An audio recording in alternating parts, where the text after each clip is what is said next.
Example 9.51 find the area of the region bounded by the y-axis and the parabola அப்படின்னு கொடுத்து ஒரு பேரபோலோட equation கொடுத்துருக்காங்க. இந்த ஈக்குவேஷன் நல்லா பார்த்தாலே தெரியுது இட்ஸ் வெர்டெக்ஸ் இஸ் நாட் 0,0ன்னு தெரியுது. ஏன்னா வேறு வேறு எக்ஸ்ட்ரா நம்பர்ஸ்லாம் இருக்கு இல்லையா, அதனால் அதனோட வெர்டெக்ஸ் வந்து 0,0 கிடையாது. ஸோ அதனுடைய வெர்டெக்ஸை நம்ம ஃபஸ்ட்டு கண்டுபிடிக்கணும். அதுக்கு இந்த ஈக்குவேஷன் எடுத்து எழுதிக்கிங்க. x is equal to 5 - 4y - y ஸ்கொயர்னு இருக்குது.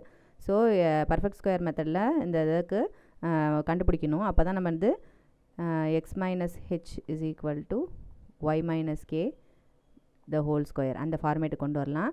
இங்கே எக்ஸ்ட்ராவாக மைனஸ் வந்தாலும் வரலாம். ஏன்னா இங்கே மைனஸ் இருக்கு இல்லையா, அதனால் இந்த இடத்துல கண்டிப்பாக மைனஸ் வரதுக்கு வாய்ப்பு இருக்குது. ஸோ ஓப்பன் லெஃப்ட் வேர்டாக இருக்கிறதுக்கு சான்சஸ் இருக்குது. ஓகேவா, இங்கே மைனஸ் இருக்கிறதுனால.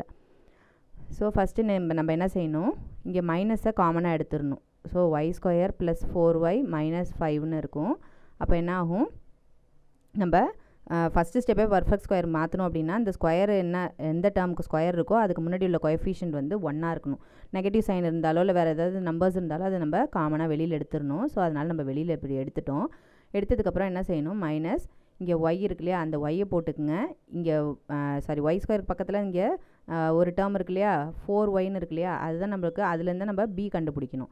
ஸோ அதுக்கு முன்னாடி என்ன நம்பர் இருக்கோ அது டிவைடட் பை 2 பண்ணிங்கன்னா இதுக்கு என்ன கிடைக்கிது, 2 கிடைக்கிது. ஸோ இங்கே ப்ளஸ் சைன் இருக்கிறதுனால நம்மளும் இங்கே ப்ளஸ் சைன் போட்டுக்கிறோம். அந்த 2வை ஹோல் ஸ்கொயர் பண்ணிக்கிறோம். இங்கே +2 ஹோல் ஸ்கொயர் பண்ணுறதுனால -2 ஸ்கொயரை நம்ம பண்ணிக்கிறோம். அப்போ தான் வேல்யூ மாறாமல் இருக்கும். இங்கே இருக்கிற -5வை எக்ஸ்ட்ராவாக இங்கே போட்டுக்கிறோம். ஓகேவா, x is equal to இப்போ y + 2 ஹோல் ஸ்கொயர், இங்கே -4ன்னு இருக்கும், -5 இருக்குது. ஸோ -9 ஆகிடும். ஸோ இந்த மைனஸ் டேர்மை இங்கே எடுத்துகிட்டு வந்துடுங்க. அப்போ என்ன ஆகும், y + 2 the whole square -9 is equal to -xன்னு இருக்கும். So y + 2 the whole square is equal to -x + 9 implies y + 2 whole square is equal to -x - 9ன்னு வச்சுக்கலாம்.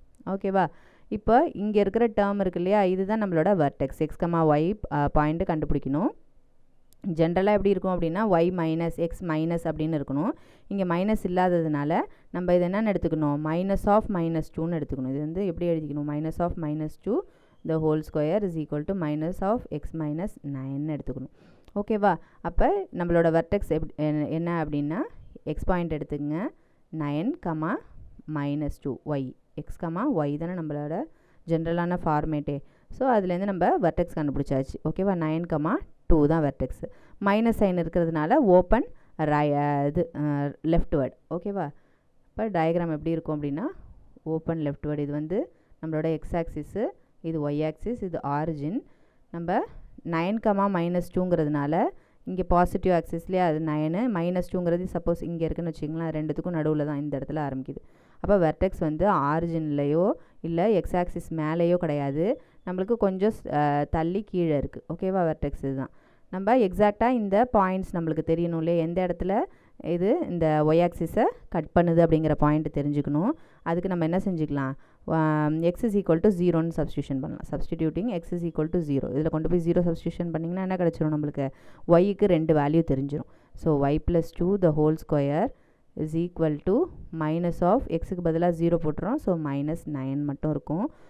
இந்த ஈக்குவேஷன் எடுத்துக்கங்க. ஓகேவா, அப்போ இந்த மைனஸ் ப்ளஸ்ன்னு ஆகிடும். y + 2 is equal to இந்த ஸ்கொயர் அந்த பக்கம் எடுத்துகிட்டு போயிடுங்க, ஸ்கொயர் ரூட்டாக மாறிடும். அப்போ +or-3 நம்மளுக்கு கிடைக்கும். ஓகேவா, √9ங்கும்போது +- ரெண்டுமே வந்துடும் இல்லையா, அதனால் +or-3ன்னு போட்டுக்கிறோம். So y is equal to +or-3 -2. அப்போ 2 சான்ஸ் இருக்குது நம்மளுக்கு. ப்ளஸ்ஸை வச்சு ஒரு இது ஆன்சர் எடுத்திங்கன்னா என்ன கிடைக்கும், நம்மளுக்கு 3 - 2 1ன்னு ஒரு ஆன்சர் கிடைக்கும். நெக்ஸ்ட்டு -3 - 2ங்கும்போது -5ன்னு கிடைக்கும். அப்போ ஒய்க்கு 2 ஆன்சர் இருக்குது நம்மளுக்கு. அப்போ நெகட்டிவ் லிமிட் வந்து -5. இந்த இடத்துல வந்து -5, 0ன்னு ஒரு பாயிண்ட் தெரிஞ்சிச்சு. இந்த இடத்துல என்னது 1, 0 0, -5ங்கிற பாயிண்ட் தெரிஞ்சிச்சு. இங்கே 0, 1ங்கிற பாயிண்ட்டு நம்மளுக்கு தெரிஞ்சிருச்சு. ஓகேவா, இதை வச்சுட்டு நம்ம லிமிட்ஸ் தெரிஞ்சிருச்சு. இந்த ஏரியாவை கண்டுபிடிக்க சொல்கிறாங்க. ஒய் ஆக்சிஸும் இந்த பேரபோலாவுக்கும் இடையில உள்ள அந்த ஏரியாவை நம்மளை கண்டுபிடிக்க சொல்லியிருக்காங்க. ஒய்யோட லிமிட் தெரிஞ்சிருக்கிறதுனால எல்லாமே இன் டேர்ம்ஸ் ஆஃப் எக்ஸாக மாற்றிக்க வேண்டியதுதான். சரியா, x is equal to in terms of எல்லாமே என்னது ஒய்யாக மாற்றிக்கணும். ஓகேவா, அப்போ area is equal to integration -5 to 1 ஒய்யோட லிமிட் இது. நம்ம 2 டைம்ஸ்லாம் இங்கே போட முடியாது, ஏன்னா இது வந்து சிமெட்ரிக்கலாக அபவுட் எக்ஸ் ஆக்சிஸ் கிடையாது. அதனால நம்ம என்ன செய்ய முடியாது, ஒரு போர்ஷன் கண்டுபிடிச்சிட்டு அது 2ஆலலாம் நம்ம மல்டிப்ளை பண்ண முடியாது. ஏன்னா இது இங்கே -5லேருந்து ஆரம்பிக்குது, இங்கே 1ல் முடியுது. அதனால நம்ம அந்த கான்செப்டை இங்கே யூஸ் பண்ணவே முடியாது. ஸோ -5 to 1 எக்ஸ் டிஒய், ஒய்யோட லிமிட் யூஸ் பண்ணுறதுனால எக்ஸ் டிஒய்னு போடுறோம். இப்போ எக்ஸுக்கு வந்து என்னது இன் டர்ம்ஸ் ஆஃப் எல்லாத்தையுமே என்னது ஒய்யாக மாற்றிக்கணும். எக்ஸ் இஸ் ஈக்குவல் டு அங்கே கொஷினில் இருக்கும்போதே 5 - 4y எல்லாமே equal to X is equal டுன்னு மாற்றி அங்கேயே இருக்குது. அதை அப்படியே எடுத்து யூஸ் பண்ணிக்க வேண்டியதான். இன்டகிரேஷன்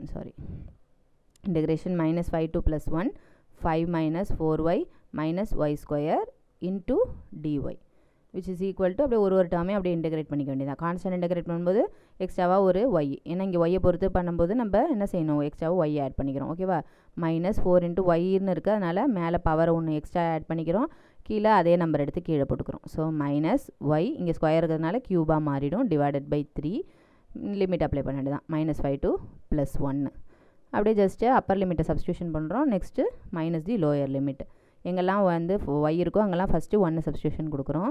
ஸோ 1 square /2 -1 cube /3 இது அப்பர் லிமிட், மைனஸ் தி லோயர் லிமிட், எங்கெல்லாம் ஒய் இருக்கோ அங்கே -5 சப்ஸ்டியூஷன் கொடுக்க போகிறோம். 5 into -5 -4/2 into -5 the whole square -5 the whole cube /3. ஓகேவா, இங்கே 2 கேன்சல் பண்ணிக்கங்க, இந்த இடத்துலையும் அதுமாதிரி 2 கேன்சல் பண்ணிக்கலாம். இப்போ ஃபர்தராக இன்னும் சிம்பிளிஃபை பண்ணிக்கலாம். ஓகேவா, 5 into 1 5, இங்கே 1 ஸ்கொயருங்கிறது 1, -2 into 1 -2, இங்கே -1/3 இது அப்பர் லிமிட்டோட போர்ஷன். மைனஸு இங்கே லோயர் லிமிட் பாருங்கள், -5 into 5 வந்து -25, இங்கே -5 the whole squareங்கும்போது +25 வரும், இதோட சேர்த்து மல்டிப்ளை பண்ணும்போது -50 கிடைக்கும். இங்கே -125 இதோட சேர்த்து மல்டிப்ளை பண்ணும்போது +125 /3 கிடைக்கும். ஓகேவா, இப்போ 5 - 2ங்கிறது 3 -1/3, இந்த ரெண்டுத்தையும் ஆட் பண்ணிங்கன்னா -75 கிடைக்கும். இதோட சேர்த்து மல்டிப்ளை பண்ணும்போது +75 ஆகிடும். இந்த மைனஸ் இங்கே உள்ளே கொண்டு வரும்போது ப்ளஸ் இன்ட்டு -125 /3, இது ரெண்டுத்தையும் ஆட் பண்ணிங்கன்னா 78, இது ரெண்டுத்தையும் செய்யும்போது -126 /3ன்னு கிடைக்குது. ஜஸ்ட் கேன்சல் பண்ணிங்க, 4 3s are 12, 2 3s are 6, ரெண்டுத்தையும் சப்ராக்ட் பண்ணும்போது நம்மளுக்கு 36ன்னு கிடைக்குது. So 36 square units. ஓகேவா, இதுதான் இந்த பேரபோலாவோட ஏரியா.